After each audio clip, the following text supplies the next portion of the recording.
बिस्मिल्लाहिर्रहमानिर्रहीम। अस्सलामु अलैकुम नाजरीन, आप देख रहे हैं प्रोग्राम पंजाब टॉक और मैं हूं सुबान कुरैशी। नाजरीन, तहरीक अदम एतमाद के हवाले से हर गुजरते दिन के साथ ऊँट नई से नई करवट इख्तियार करता जा रहा है। बात हुकूमती नाराज़ अरकान की हो या इत्तेहादियों की, सब देखो और इंतज़ार करो की पॉलिसी इख्तियार किए हुए हैं। लेकिन गुज़िश्ता रोज़ की अहम डिवेलपमेंट की बात की जाए तो पाकिस्तान तहरीक इंसाफ के बागी रहनुमाओं की सिंध हाउस में मौजूदगी और इस पर पीपल्स पार्टी ने जो ये मौक़िफ़ अपनाया था कि ये सिर्फ इल्ज़ाम है, जबकि वज़ीर आज़म इमरान खान साहब ये कहते रहे कि ये इल्ज़ाम नहीं हकीकत है, और फिर बिलाखिर वो अरकान मीडिया की जीनत बने। दूसरी जानिब मुस्लिम लीग काफ की जानिब से हुकूमती इत्तेहाद को छोड़कर अपोजिशन बेंचेस पर आने की खबरें भी गर्दिश कर रही हैं और लगभग यही मामला मुत्तहिदा कौमी मूवमेंट और बलूचिस्तान अवामी पार्टी बैप का भी है।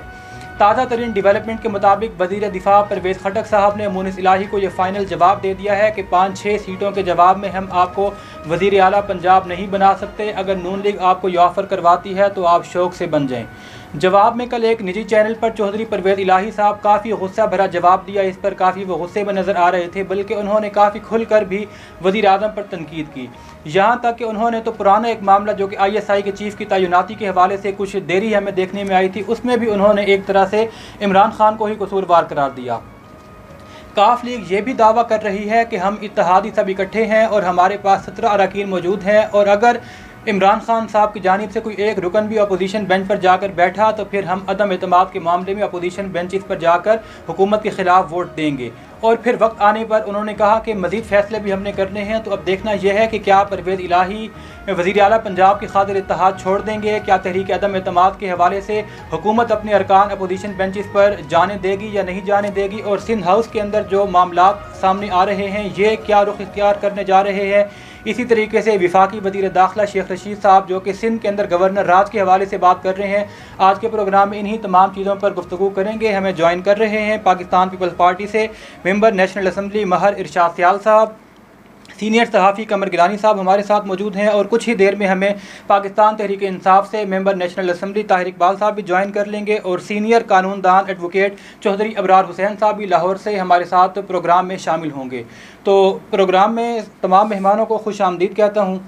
महर इरशाद सियाल साहब, बताइएगा कि सिंध हाउस के अंदर जो कुछ हो रहा है, पीपल्स पार्टी का तो ये मौक़िफ़ था कि ऐसा कुछ नहीं है, हमारे पास MNAs मौजूद नहीं हैं, वो पार्लियामेंट लॉजिस के अंदर मौजूद हैं। लेकिन कल हमने देखा कि उन्होंने मीडिया पर आकर, राजा रियाज थे उसमें, अहमद हुसैन डेहर मुल्तान से MNA थे, राना कासिम नून थे, काफ़ी सारे लोग थे जो वहाँ पर मौजूद थे। तो एक किस्म का जो आप लोगों का मौक़िफ़ था उन्होंने तो उसको गलत साबित किया है। जी सर, आपने सवाल सुन लिया है जो मैं दोबारा रिपीट कर दूं? मैंने आपकी बात सुन ली है। जी जी। आप देखिए जो पिछले दिनों हुकूमत ने किया है पार्लियामेंट लॉजेस में, तो वहाँ तो कोई मेंबर भी, कोई MNA अपने आप को मामूल नहीं समझता। तो जहाँ तक सिंध हाउस की बात है, वो सिंध गवर्नमेंट का इस्तेकाक है, वहाँ MNAs आते जाते रहते हैं। वहाँ जो पार्टी के MNAs हैं वो भी वहीं थे, मैं खुद भी वहीं मौके पर था, हम भी उधर होते हैं, क्योंकि हम तो पार्लियामेंट लॉजेस में अपने आप को महफूज नहीं पाते। एक MNAs को उन्होंने अपनी फोर्सेस के जरिए 2 MNAs गिरबान से पकड़ा, उनकी पगड़ी उछाली, बल्कि एक शरीफा की पगड़ी भी जमीन पर गिर पड़ी। जिस तरह बोलेंगे पूरी दुनिया देख रही थी, वो जिस तरह वजीर आजम की लैंग्वेज है, वो धमकियां हैं, जिस तरह शेख रशीद की धमकियां हैं, कुचल दूंगा, रूम डालूंगा, यही हुकूमत होती है। वजीर आजम की गुफ्तगू से ऐसे पता चलता है कि जैसे कोई सुल्तान रही की फिल्म देख रहा हो। अगर कोई कानूनी इदारे हरकत में है, अगर सुमोटो एक्शन ले सुप्रीम कोर्ट, तो वो तो इसी बात पर भी नहीं हल हो सकता है।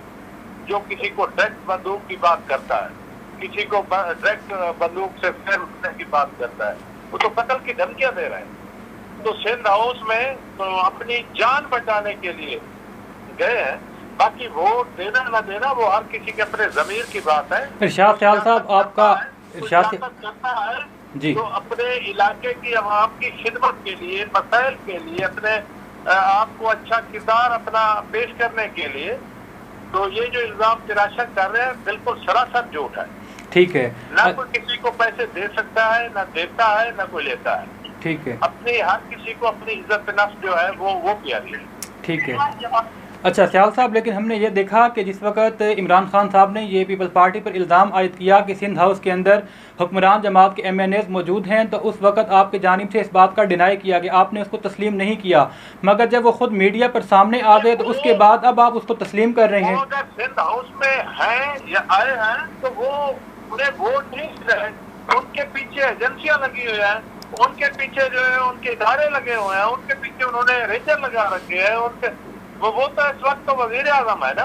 अगर उसमें कोई खिलाफ होता, कोई खिलाफियात की कोई बाकियात होती तो वो कल ही मुस्तफी हो जाते वजीर आजम साहब जी। जब तो उनके अपने इतने MNAs ने उन पर अदम इत्तेमाद किया है तो वो कल ही मुस्तफी हो जाते। या उनमें हिम्मत है तो कल इजलास पर मंडो को बुलाया है, मंडल को अपना वोट ले लें, इत्तेमाद का वोट ले लें आए जी। उनमें हिम्मत है तो पहले भी उन्होंने जब सैयद यूसुफ गिलानी साहब सेनेटर बने थे तो तब भी उन्होंने उनके वो क्लिप निकाले, उनकी बात सुने, उन्होंने इत्तेमाद का वोट क्यों लिया था। तो उस वक्त तो इतने मेंबर नहीं थे, अब तो बहुत ज्यादा मेंबर है। आप कल परसों तक मजीद देखना, जब इत्तेहादी हट जाएंगे तो तब पता चलेगा कि PTI के कितने अरकान बाकी बचे हैं। अच्छा इरशाद सयाल साहब, ये बताइए आप सयाल साहब, आप माशाल्लाह एक एक्सपीरियंस्ड पॉलिटिशियन हैं, काफ़ी अरसे से आप सियासत कर रहे हैं, बल्कि आप हल्के की सियासत भी करते हैं। आप ये बताइए कि जो सियासत इस वक्त जो रुख इख्तियार कर रही है, क्या आपको लगता नहीं है कि मामलात कहीं उस तरफ न चले जाएं जिसकी तरफ शेख रशीद बार बार इशारा कर रहे हैं और मार्शल लॉ की जानिब वो इशारा करते हैं? तो क्या लगता है हालात उस तरफ जा नहीं रहे? शेख रशीद की ख्वाहिश है और उसकी बात को कोई बंदा सीरियस भी नहीं लेता। शेख रशीद की बात को कोई जो सियासी शऊर रखने वाला बंदा है वो कभी सीरियस नहीं लेता। वो तो हमेशा ऐसी ऊट पटांग बातें करते रहते हैं। अच्छा। कभी माफी पर आ जाते हैं, कभी धमकाते हैं, कभी कुछ करते हैं, कभी कुछ करते हैं। ये तो कोई तरीका नहीं। आपको क्या लगता है कि हालात उस तरफ नहीं जा रहे? अदम इत्तेमाद अपोजिशन ला रही है तो ये कानूनी उनका राइट है, हक है। वो जमहूरी तरीके से ही वजीर आजम को हटाना चाहते हैं, वो कोई धौंसदादली नहीं। वजीर आजम साहब तो आप सबको पता है वो सिलेक्टेड है, इलेक्टेड नहीं। जिस तरीके से वो आए वो आपको पता है। अब हम वो तरीका नहीं अपना रहे। अपोजिशन तो जमहूरी रिवायात को मद्देनजर रखते हुए आगे बढ़ रही है और संभल को आगे जमहूरियत को फरोग दे रही है। ये जमहूरी अमल का एक हिस्सा है। अदम इत्तेमाद तो मोहतरमा बेनजीर भुट्टो शहीद साहब के वक्त भी आई जी, उन्होंने भी पेश किया था। उन्होंने तो कोई इदारे भी इस्तेमाल नहीं किए थे, कोई भी इस्तेमाल नहीं किए थे। ये तो मतायत इदारों को इस्तेमाल कर रहे हैं, खुलम खुला धमका रहे हैं, कत्ल की धमकियां दे रहे हैं और MNAs को बेइज्जत बेतौकीरा कर रहे हैं, सियासत को बदनाम कर रहे हैं, जमहूरियत को बदनाम कर रहे हैं। अच्छा सयाल साहब, जिस तरीके से जी सयाल साहब आपका बैठे हैं, जी हुकूमत भी उनकी है, वो ले आए परसों इत्तेमाद का वोट ले लें बस, ठीक है। कहानी खत्म हो जाएगी। अभी जिस तरीके से हम देख रहे हैं कि 23 मार्च को बहुत बड़ी एक परेड भी हो रही है जिसमें कई ममालिक के अफवाद ने शिरकत करनी है, फिर OIC की तंजीम में काफ़ी सारे ममालिक से वज़राए ख़ारजा भी आ रहे हैं, आप लोग भी इस्लामाबाद में मौजूद हैं, तो क्या समझते हैं कि ये तमाम चीज़ें इस मामले से इसके बाद अगर हो जाएं तो ज़्यादा बेहतर नहीं है? वो कोई जाती तौर उसका नहीं, ये तो मुल्क के जो मामलात होते हैं वो तो मेहमान है, तो हमारे भी मेहमान है, वो तो अपोजिशन के भी मेहमान है। बाकी जो इस्लामी ममालिक आ रहे हैं हमारे भाई नहीं है, वो सिर्फ इमरान खान का ताल्लुक जी। वो ऐसी पॉलिसियां जो होती है वो अपोजिशन हो या हुकूमत वो मुश्तरका हो। ठीक है। अच्छा ये भी बताते चलें कि तहरीक अदम एतमाद के बाद क्या गारंटी है इस बात की कि जो अपनी अपनी जमातों से बेवफाई करने के बाद आपकी जमात में शामिल हो रहे हैं वो आप लोगों के साथ भी वफा करेंगे? हो सकता है कि तहरीक अदम एतमाद कामयाब हो जाए, आप लोग हुकूमत बनाने में कामयाब हो जाए, उसके बाद फिर ये लोग आपसे बेवफाई कर दें? वो कोई जमात नहीं है ना पीछे, वो तो हम हमारे दोस्त हैं, हमारे साथी रहे हैं, उनकी सारी जिंदगी हमें अक्सरियत जो है पीपल्स पार्टी से रहे हैं।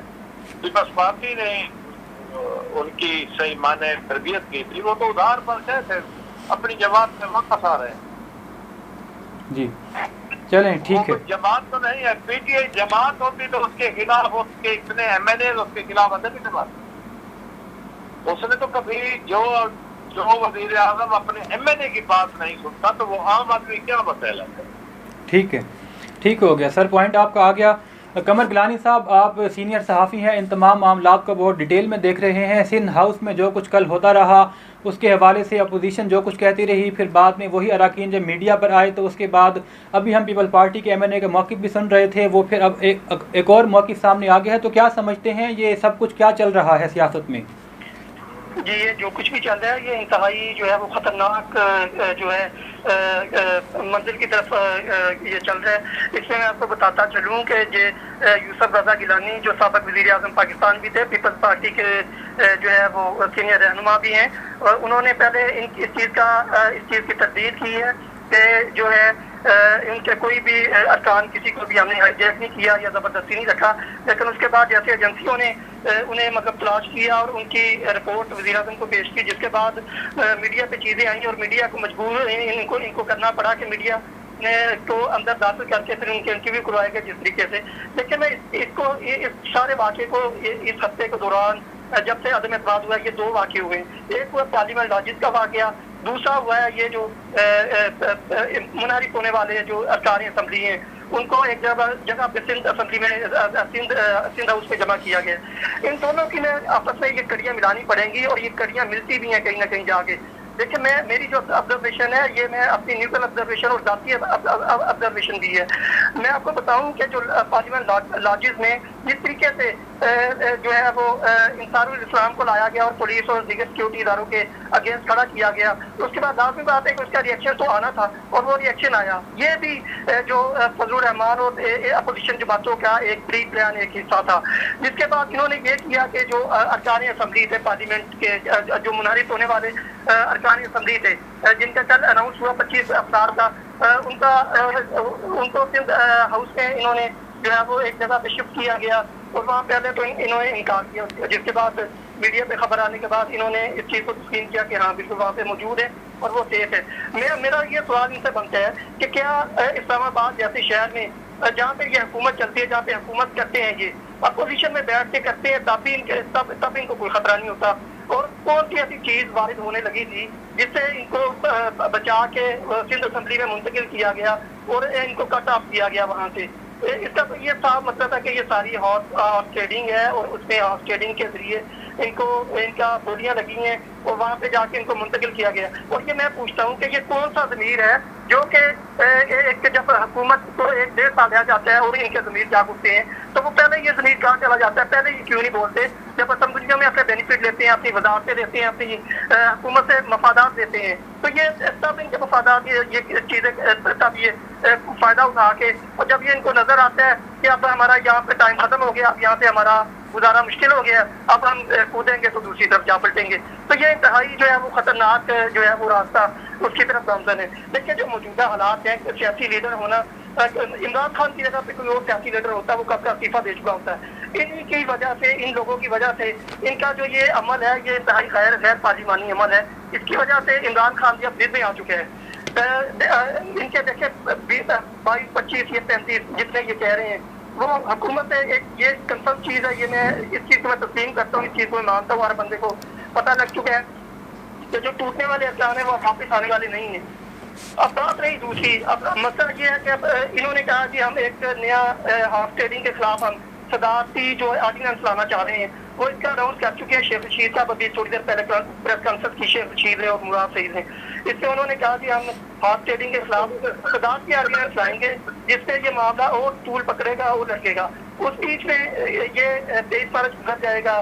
23 मार्च गुजरने के बाद इनका जो इन्होंने तय किया 27 मार्च का अपना प्रोग्राम ये होगा, उधर जाके ये धरना देंगे। उसके बाद उससे पहले अगर ये दूसरे धरना देते हैं, पोजीशन जमातें धरना देती हैं, तो ये तसादम का अमल जो है ये बामी आमने सामने बिल्कुल होगा। ये ठीक हो गया कमर गिलानी साहब, ठीक है कमर गिलानी साहब, आपका पॉइंट आ गया। ताहिर इकबाल साहब, मैं आपसे इस हवाले से अब जानना चाहता हूं कि सिंध हाउस में जो अरकान मौजूद हैं वो तो मीडिया पर खुलकर आकर कह चुके हैं कि हम इमरान खान को वोट नहीं देंगे, हम आइंदा इलेक्शन भी PTI के टिकट से नहीं लड़ेंगे। तो इमरान खान साहब अब इलेक्शन कमीशन से रुजू कर रहे हैं और अभी परवेज़ रशीद साहब ने भी कुछ देर पहले सदारती ऑर्डिनेंस के हवाले से प्रेस कॉन्फ्रेंस की है। क्या समझते हैं, गेम हाथ से निकल नहीं गई PTI के? देखिए, जो मौजूदा सूरत हाल में उसमें तो बाजार तो यही लग रहा है, ज़्यादा कि पार्टी के कुछ लोग जो हैं, जो पीटीआई के टिकट से जीते थे, क्योंकि वो छोड़ गए हैं। तो अभी फिलहाल सूरत हाल तो आज से निकली हुई मालूम हो रही है। जी अच्छा, परवेज़ इलाही साहब का, प्रोड्यूसर साहब से मैं कह रहा हूँ कि पहले वो ज़रा कल वाला उनका क्लिप चलवा दें, जो वो एक निजी चैनल पर गुफ्तगू कर रहे थे और हुकूमत के ख़िलाफ़ उन्होंने काफ़ी गुस्से भरी ज़बान इस्तेमाल की है। उसके बाद फिर मैं ताहिर इकबाल साहब से उस पर उनका कमेंट लेता हूँ। जी प्रोड्यूसर साहब, वो क्लिप चलवाइएगा। 12 कहता है, और लेकिन ये अब बाहर नहीं निकल सकते जहाँ भी हैं सेफ कस्टडी। वोटिंग डे में, हाँ ये वोटिंग डे में आएंगे सारे इत्तेहादी जो हैं, जिसमें MQM है, हमारी जमात है, फिर साथ बाप पार्टी है, ये सारे लोग हमसे 3 लगातार हमारी इनके साथ मीटिंग हुई है और हमारा आपस में तय हो गया है कि हमने इकट्ठे जो बात करनी है। हम सारे 17 लोग हम बन, वो तो सब सारे जान को पता है। तो जिस तरह अपॉइंटमेंट जिस तरह अपॉइंटमेंट लेट हुई है DGI की, तो वो तो सारे जान रहे। 3 साल बाद इतनी तो उनको समझ आ जानी चाहिए कि जो चीज़ देनी नहीं उसका जिक्र ही। जी इकबाल साहब, परवेज़ इलाही खुलकर, आप सब जानते हैं, हम सब देख रहे हैं कि खुलकर सामने आ चुके हैं। पहले थोड़ा बहुत लचक उनके रवैये में नज़र आ रही थी, मगर अब तो उन्होंने खुलकर कह दिया कि इमरान खान साहब को नीचे उतरना होगा। जब वो नीचे उतरेंगे तो ही सीखेंगे। और क्या समझते हैं कि ये सारा मामला वजारत आला की वजह से है या इसके पीछे कोई और इख्तलाफात भी हैं? नहीं, जो असल में ये मामला जो है, ये तो चला तो पंजाब से ही है ना जी। और वो सारा आप उसको वज़ारत आला का मामला कह सकते हैं। तो मेरा ख्याल है इमरान खान साहब पंजाब के अंदर तब्दीली लाने के लिए तैयार भी हो गए थे। तो फिर पता नहीं कि कौन सी वजूहत थी जिसकी वजह से वो इस सारी सूरत को कंट्रोल नहीं कर सके। ठीक। अच्छा, अब्दुल अलीम ख़ान और जहांगीर तरीन के हवाले से पार्टी के अंदर क्या मौक़िफ़ है? क्या उनके साथ आप लोग बातचीत अब करेंगे, या बस अब जब सामने आ गया कि अपने ही 24 अरकान जो हैं वो पार्टी की पॉलिसी के ख़िलाफ़ जाने का फ़ैसला कर चुके हैं, तो अब ये तस्लीम कर लिया गया है कि फ़िलहाल हुकूमत से हाथ धोने पड़ेंगे, तो इसलिए उनसे बात करने की ज़रूरत नहीं है? मुझे इस सूरत हाल का तो शायद अंदाजा नहीं है, लेकिन मेरा ख्याल है कि गेम जो है ना जी, वो अभी इत्तेहादियों के हाथ में है। अगर इत्तेहादी ये फैसला कर लेते हैं और प्राइम मिनिस्टर इमरान खान जो है वो इत्तेहादियों को राजी कर लेते हैं और वो ये ऐलान कर देते हैं कि हम जो है वो हुकूमत के साथ हैं, क्योंकि जो लोग गए हुए हैं ये वापस आ सकते हैं। उसमें ये जो सिंध हाउस में बैठे हुए लोग हों या जहांगीर तरीन और अलीम खान की आप बात करें, तो ये वापस आ सकते हैं, क्योंकि ये तो पार्टी का अंदरूनी इसको आप मामला कह सकते हैं। तो असल गेम है इत्तेहादियों के पास, और अगर मेरा ख्याल है अगर वो ऐलान कर दे तो ये मामला ठीक हो सकता है। ठीक हो गया, यानी कि आपका तजुर्बा ये कहता है कि अगर परवेज़ इलाही साहब वगैरह और जितने भी बाकी इत्तेहादी हैं, अगर वो ऐलान कर दें कि हम हुकूमत के साथ खड़े हैं, तो ये आपके नाराज़ अरकान भी वापस आ सकते हैं। जी जी जी। अच्छा, दूसरा ये भी बताइएगा कि पंजाब के अंदर इस वक्त उस्मान बुज़दार साहब की हुकूमत है, PTI की हुकूमत है, और हमने देखा कि 2-3 दिन पहले लाहौर के अंदर सड़कों पर परवेज़ इलाही साहब को वज़ीर आला बनाने के हवाले से पैनफ्लेक्स लगे और एक किस्म की अवामी मुहिम भी शुरू हो चुकी है। इसके हवाले से कुछ कहना चाहेंगे आप? देखिए, सियासत के अंदर जो ना जो ख्वाहिश होती है और फिर एक जो इक़्तिदार का हिस्सा बनने के लिए कोशिश होती है, वो तो हर किसी का हक है। और मैं खुद भी इस चीज का कायल हूँ कि ये मामला जो है पंजाब की वज़ारत आला का कुछ 4-6 महीने पहले हल हो जाए। जब अपोजिशन ने और पीपल्स पार्टी ने लॉन्ग मार्च का ऐलान किया था कुछ 6 माह पहले, और फिर साथ तहरीक एतमाद की भी बातें शुरू हो गई थी, तो उसी वक्त संजीदगी के साथ ये जो सारे मामला थे इनके ऊपर कंट्रोल कर लेना चाहिए था, जो नहीं हो सका। और मैं ये समझता हूँ कि ये इस मुल्क की बड़ी बदकिस्मती है। देखिए, मैं पीटीआई का नहीं हूँ। पीटीआई में मैं शामिल हुआ था इलेक्शन से 2-4 महीने पहले, और ना ही पीपल्स पार्टी ने हमें ऑन किया। लेकिन इसके बावजूद मैं ये कहता हूँ कि जो शख्स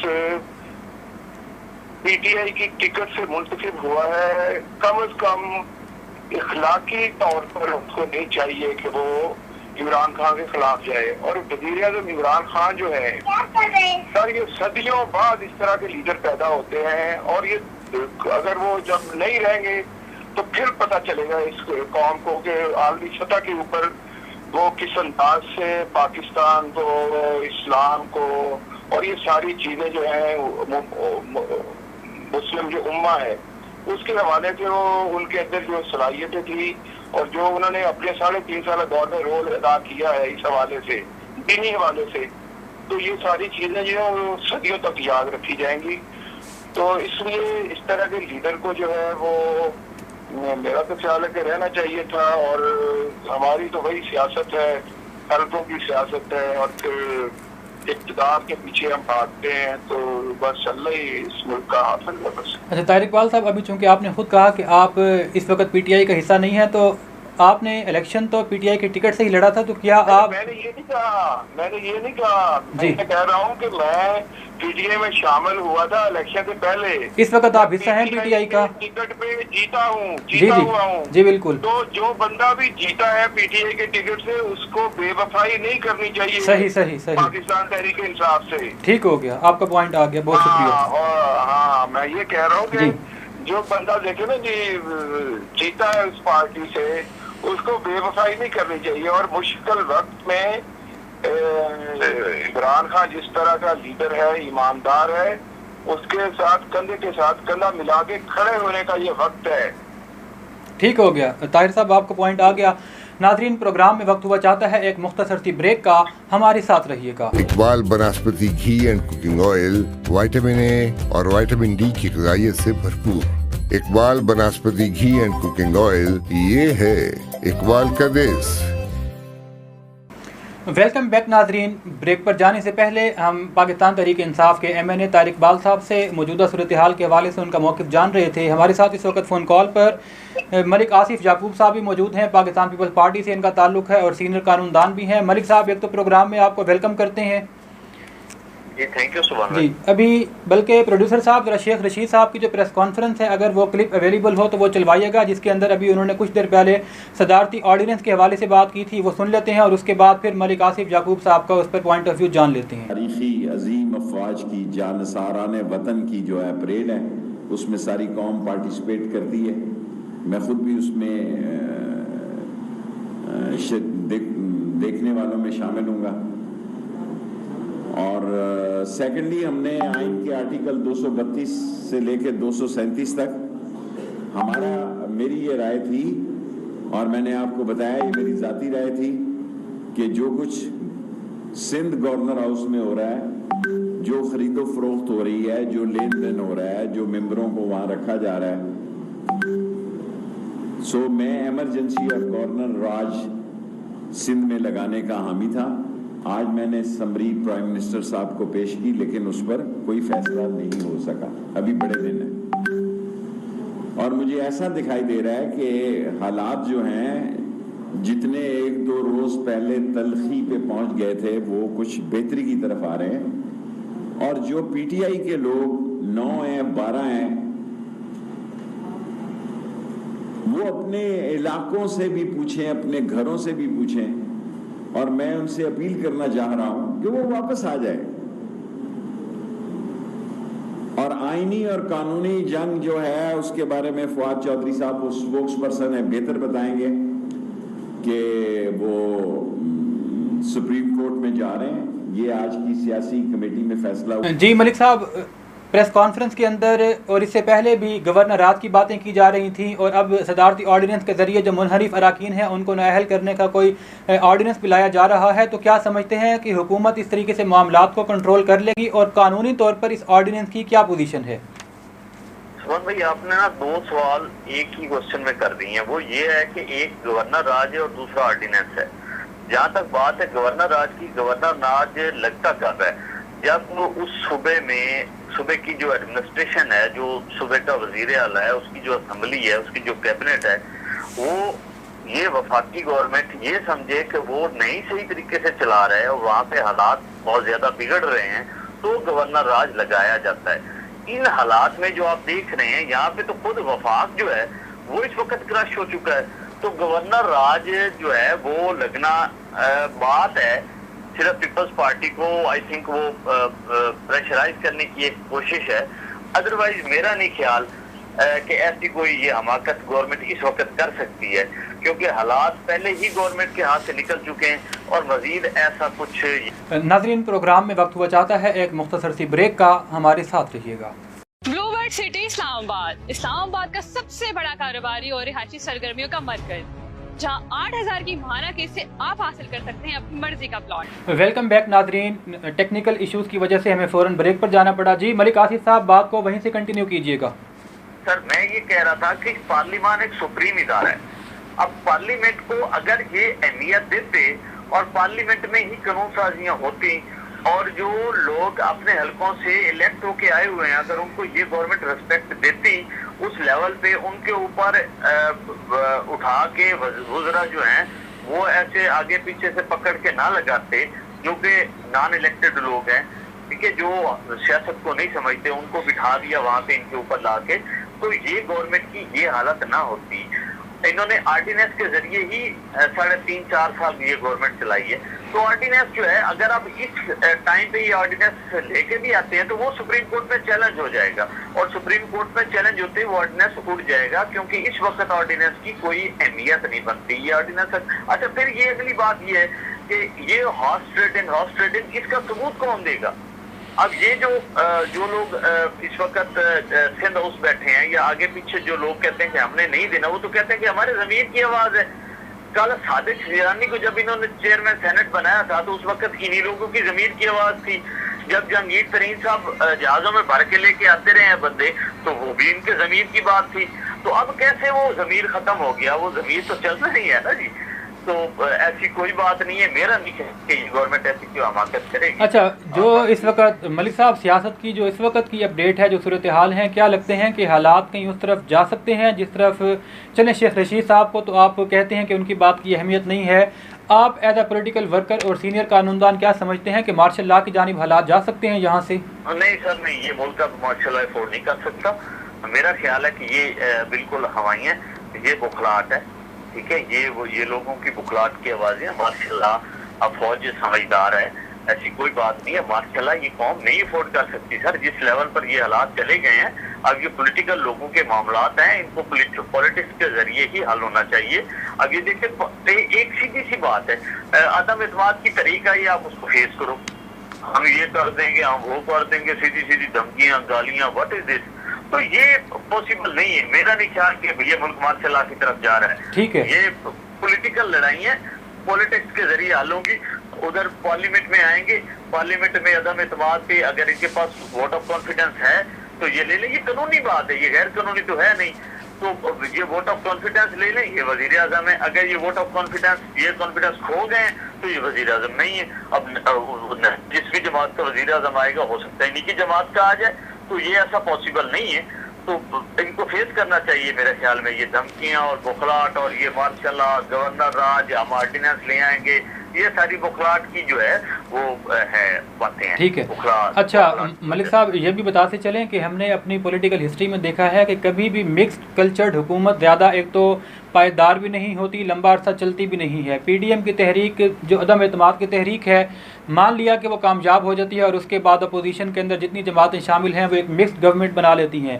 कल मुस्लिम लीग नून की जानिब से एक बयान सामने आया था कि वो 5 साल की विफाकी हुकूमत चाह रहे हैं, जिसके अंदर इमरान खान साहब की जमात को निकाल कर बाकी तमाम जमातें मिलकर एक विफाकी हुकूमत बना लें, एक कौमी हुकूमत बना लें। क्या समझते हैं कि मिक्स कल्चर्ड हुकूमत हमारा जो मिजाज है जिस तरह का एक नेशन के तौर पर वो चल सकती है? और क्या ये मुल्क के साथ मजाक नहीं होगा कि ओहदों के लालच में सबको आप शामिल कर लें और फिर बात की बाद में देखी जाएगी? नहीं, अभी तक जो हालात है ना, ये असल में ना लोग इस बात को समझ नहीं रहे। लोग ये समझ रहे हैं कि मिक्स गवर्नमेंट बन जाएगी, वो चलेगी, ऐसा पॉसिबल नहीं है सर। ये अभी तक ये सारे लोग इस वजह से इकट्ठे हो गए हैं कि हमने इमरान खान को हटाना है। जब इमरान खान हट जाएंगे तो उसके बाद देखने के हालात है कि फिर हालात कैसे आते हैं। ठीक है, तो ये अभी राम कहानियां, अभी बातें हैं, अभी फिक्स नहीं है। वो कहता है कि मैं वो ये चलता है। आप मुझसे बेहतर समझते सुभान भाई कि पॉलिटिक्स में ये सब चलता है, लेकिन ये बात हतमी है कि ये सिर्फ अभी इसको हटाने के लिए इकट्ठे हुए हैं। जब ये हट जाएगा तो उसके बाद हालात डिफरेंट हो जाएंगे। आप ठीक है कमर गिलानी साहब, इसी बात पर मैं आपसे पॉइंट जानना चाहता हूँ कि जिस वक्त इमरान खान साहब को ये हटाने में कामयाब हो जाते हैं, उसके बाद अपोजिशन जो इस वक्त सेम पेज पर नज़र आ रही है, अगर मलिक आसिफ याकूब साहब की बात को मैं ऑन करते हुए कहूँ कि वो इकट्ठे नहीं रहेंगे, तो उसके बाद क्या आप समझते हैं कि पीपल्स पार्टी इनफरादी तौर पर हुकूमत बना लेगी, या पाकिस्तान मुस्लिम लीग नून इनफरादी तौर पर इस पोजीशन में है कि वो मुल्क में एक बड़े पैमाने पर एक हैवी मैंडेट के साथ हुकूमत बनाने की पोजीशन में है? देखिए जी, यही तो इस मुल्क का सबसे बड़ा अलमी और मसला है कि जब इमरान खान को हटाना है, इमरान खान हट जाता है, ठीक है, उसके बाद मिक्स अपोजिशन आ जाती है, मिक्स हुकूमत आ जाती है। वो तो आनी है ना, मिक्स हुकूमत तो आनी है। अब मसला ये है कि ये लोग कहते थे कि इमरान खान पर तजर्बात किए गए, तजर्बात के बाद इमरान खान को लाया गया। मैं फिर यही कहता हूँ, जब भी ये तजर्बात किए गए हैं, इसका सबसे ज्यादा खमियाजा मुल्क ने और जो है सबसे ज्यादा खमियाजा मुल्क ने भुगता है, अवाम ने भुगता है। ये फिर एक तजर्बा होने जा रहा है अगर ये ऐसा हो जाता है तो। अब मसला ये, मैं एक और आपको ये बात बताता चलूँ कि ये असल जो वजह है, ये मसला कहाँ से शुरू हुआ। ये मसला शुरू हुआ जब इमरान खान ने एब्सोल्युटली नॉट का जो है वो अपने प्रोग्राम्स में, या अमेरिका के साथ जो है वो इमरान खान ने जी अमेरिकी एंकर को इंटरव्यू में कहा था जी। उसके बाद एब्सोल्युटली नॉट ये इशू जो है, इसको आप देखें, आज भी हमजा शहबाज ने आज ये बात की है, परसों शहबाज शरीफ ने ये बात की है। असम अफवाज की तहरीक चल रही है, उसमें एब्सोल्युटली नॉट का इशू कहाँ से आ रहा है? इसका तो ये साफ मतलब है ना कि ये अमेरिका को ग्रीन सिग्नल दे रहे हैं, उसको बता रहे हैं कि जो है एब्सोल्युटली नॉट, हम आपके साथ हैं, ये आपके अगेंस्ट थे। इन्होंने आपको आंखें दिखाई हैं। हालांकि मसला ये है कि जब एटमी धमाका हुआ था, पाकिस्तान ने एटमी धमाका किया था, वजीर आजम नवाज शरीफ थे उस टाइम, ठीक है जी। वजीर आजम नवाज शरीफ को जो लोग उस टाइम साथ थे, वो सारे फोर्सेस के लोग थे, सारे एजेंसियों के लोग थे, सारे आर्मी के लोग थे, वो साथ थे। उन्होंने जब बटन जो दबाया था वो अब्दुल कदीर खान ने दबाया था। एटम बम जब इन्होंने ब्लास्ट किया था, तजर्बा किया था अपना कामयाबी के साथ, तो दूसरा क्या नाम था इसका, नवाज शरीफ ने बटन नहीं दबाया था। वो इसलिए नहीं दबाया कि मैं कल को मुझे अमेरिका कहे कि आपने बटन दबाया था, मैं ये कह सकता हूँ कि मैंने बटन नहीं दबाया था, अब्दुल कदीर खान मुझे ये जबरदस्ती पकड़ के ले गए थे। और बाद में सारी उम्र और अब तक उस चीज का क्रेडिट ये लोग ले रहे हैं। अब अगर इमरान खान इस चीज को बार बार कहता है कि एब्सोल्युटली नॉट, तो इसका भी ये उसके अगेंस्ट करते हैं। ये नहीं सोच रहे हैं कि मुल्क का इससे कितना नुकसान हो रहा है और किस तरीके से हो रहा है। असल में ये है इनकी नीयत। अब ये मैं एक और बात करूँ कि समी इब्राहिम गुज़श्ता रोज उससे एक प्रोग्राम किया जिसमें उसने एक चीज इंकशाफ किया कि $50 करोड़ की पहली किस्त जो है वो अपोजिशन जमातों के साथ अमेरिका की कमिटमेंट हुई है, तो वो इनको आ चुकी है। उसी के थ्रू जो है ये PTI से मुनहरिफ जितने अरकान हैं उनको जो है ये एक मिनट कमर गिलानी साहब, एक मिनट रुकिएगा, मैं इसी पर मलिक साहब का मौक़िफ़ ले लेता हूँ जी। अभी आपने सुना कि कमर गिलानी साहब समी इब्राहिम साहब के हवाले से बात कर रहे थे, क्या कहते हैं, ये सिर्फ इल्ज़ाम है या हकीकत है? नहीं मेरे भाई, मुझे तो इनकी बात की समझ नहीं आई रही कि इस मुल्क में देखें एब्सोल्युटली राइट और अमेरिका को खुश करना और ये बातें तो तब होती मेरा भाई जब आपने इस मुल्क में दूध की नहरें बहाई हुई होती और लोग बड़े खुशहाल होते हैं, महंगाई ना होती और इदारे तबाह बर्बाद न किए होते, आपने मईशत तबाह न की होती, मुल्क में अफरा तफरी ना फैलाई होती, तो फिर तो आप ये बात कर सकते थे कि जी हमारे खिलाफ ये साजिश है। आप खुद इतने नए रो चुके हो, आप तो खुद जान छुड़वाना चाह रहे हो, अब ये एब्सोल्युटली नाट के पीछे पड़ गए हैं। अच्छा मलिक साहब छोड़ें, मलिक साहब आगे चलते हैं, इस पॉइंट को छोड़ते हैं। ये बताइए कि आप लोग कहते हैं कि हम जो तरीके अदम एतमाद पेश कर रहे हैं वो दरअसल आवाम के एतमाद खोने की वजह से पेश कर रहे हैं कि वज़ीर आज़म साहब आवाम का एतमाद खो चुके हैं और इस वक्त आवाम ये चाहते हैं कि वज़ीर आज़म को किसी भी तरीके से हुकूमत को हटाया जाए और एक नई हुकूमत बनाई जाए। लेकिन अगर हम देखते हैं पिछले 5, 6, 8 जो इमरान खान साहब ने जलसे किए हैं उसको जितना भी न्यूट्रल मीडिया है वो भी तस्लीम कर रहा है और ख़ुद हुक्मरान जमात तो बहरहाल ये कह रही है कि एक बहुत बड़ा उसके अंदर आवाम का जम्मे गफ़ीर नज़र आता है। तो एक तरफ आप लोग कहते हैं कि आवाम का एतमाद खो चुके हैं, दूसरी तरफ इतना बड़ा रश के साथ जब वो जलसे कर रहे हैं तो इसका मतलब तो फिर यही बनता है कि आप लोगों की ज़ाती ख्वाहिश है, आवाम ये नहीं चाहते। नहीं भाई नहीं, आप देखो वो गवर्नमेंट में है, पटवारियों को ला के जलसों में डाल देते हैं, पुलिस को सिविलियन कपड़े पहना के उसमें जलसों में लाया जा रहा है, और दूसरे जो है वो ये अपना इसको जो म्यूनिसिपल कमेटी के लोग हैं उनको ला के जलसों में बिठाया जा रहा है। SHO उसको टारगेट दिया जाता है कि इतने लोग लेके आओ आप जलसे में। भाई ये तो हद छोड़ते हैं, आप मुझे बेहतर जानते हैं कि वक्त की गवर्नमेंट क्या करती है। तो ये चाहता हूँ अपने ये बातें खो चुकी हैं। ये अब मुझे एक मिनट गिलानी साहब, सिर्फ एक मिनट में आपकी तरफ आता हूँ। गिलानी साहब आपकी तरफ आता हूँ। बोलिएगा सर। जी जी मलिक साहब आप कंटिन्यू करें। प्रोग्राम में ना करें, मुझे बात करने में अपनी मलिक साहब बात करें। बोलिएगा। तो सर ये मौजूदा गवर्नमेंट जो है ये बिल्कुल बुखलाहट का शिकार हो चुकी है। भाई इनसे अपने बंदे तो कंट्रोल नहीं हो रहे, इत्तेहादी इनसे ना लाएं, अपने बंदे इनके भाग गए, वो हल्कों में बेचारे नहीं जा सकते सर, वो क्या करें। महंगाई इतनी ज्यादा है, बेचारा गरीब आदमी जो है वो पिस गया है। और इन हालात में जो है इस वक्त इस मुल्क की जरूरत है कि नया सेटअप आए जो इस मुल्क को संभाले, इसकी मईशत। आप ये देखें मुल्क उन्होंने गिरवी रख दिया IMF का, और बाकी जो हालात हैं आपके सामने, पार्लियामेंट की कोई अहमियत नहीं, इदारे तमाम तबाह बर्बाद हो चुके हैं, पार्लियामेंट तबाह हो गया है, ठीक है, कोई भी इदारा आप देखें सेटल नहीं है। तो इन हालात में सर नया सेटअप बहुत जरूरी है, समझदार गवर्नमेंट होनी चाहिए जो एक्सपीरियंस हो। ऐसे तजर्बे से तो ये मुल्क जाया नहीं ना किया जा सकता।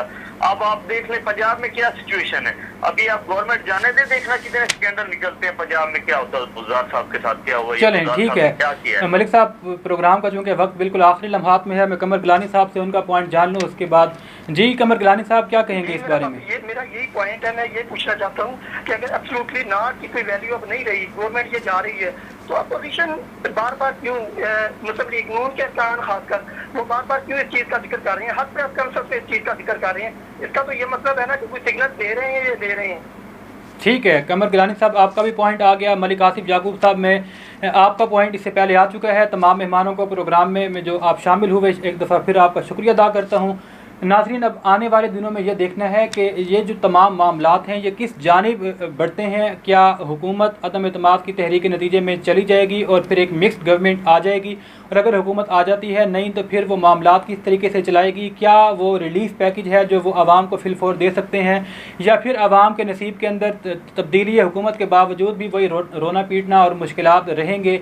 आने वाले वक्तों में ये साबित होगा। तब तक के लिए अपने मेज़बान सबान कुरैशी को इजाज़त दीजिए। अल्लाह निगहबान।